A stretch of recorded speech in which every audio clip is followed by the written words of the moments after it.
After reading the indictment and hearing what others have to say, I have more to say. Let me start with what should be the obvious. No one is above the law. Absolutely no one. This includes everyone caught with classified documents. The current President Biden, former Presidents Bill Clinton and Donald Trump, former Vice Presidents Biden and Pence, former Secretary of State Hillary Clinton, former U.S. Senator, then Senator Biden, and a Deputy Chief of Staff to the Secretary of State who somehow put classified documents on her husband's laptop, Huma Abedin.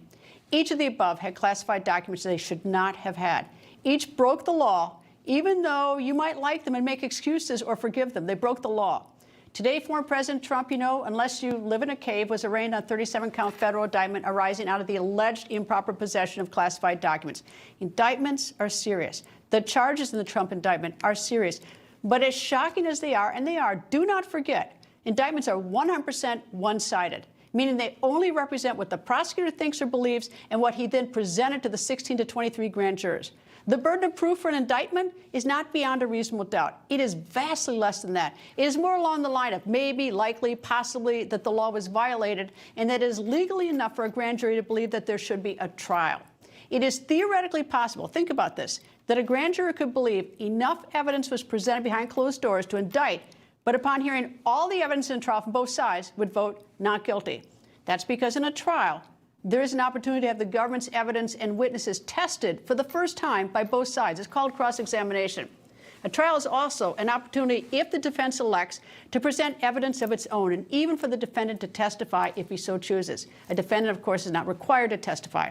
I have no idea what all the evidence is or what the defense in the Trump federal case is. I've only read the indictment. I urge you to wait for all the evidence and not get your hair set on fire by an electrifying indictment with even more electrifying word espionage. Now let me turn to another very important issue, prosecutorial discretion. Just because a prosecutor can, and even if the prosecutor believes a crime committed, doesn't mean a prosecutor should always indict. That's where prosecutorial discretion comes in. That is enormous power that belongs only to the prosecutor to decide whether to indict, what to indict, and who to indict. There's no bright line defining prosecutorial discretion. It's simply good judgment and, most importantly, a sense of fairness. Fairness is what builds and maintains confidence in our nation's criminal justice system. Unfairness destroys confidence, destroys the system. So what is fairness? Well, just ask yourself this.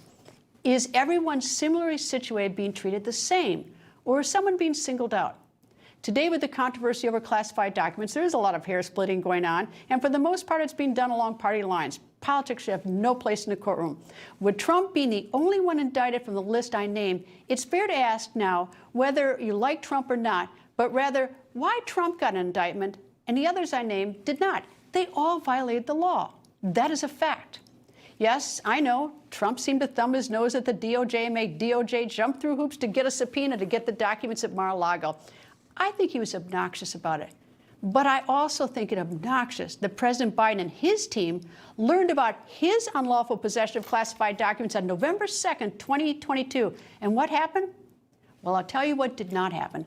President Biden did not immediately tell the American people.